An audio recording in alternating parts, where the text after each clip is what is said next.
A really fresh good morning to respected teachers and my dear friends. I am Anjura Grace from class 1B. I am here to brief you with today's news headlines. Let us hear some international news.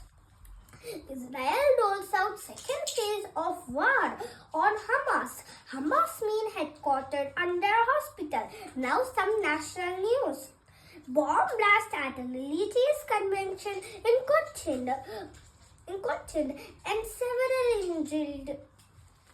PM Modi 100 edition of Man Ki Baat on October 31st.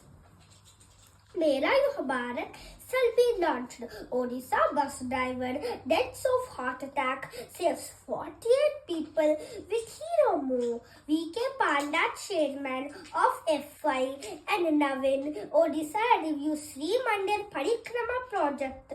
Vijayanagaram train accident, 8 killed and 32 injured.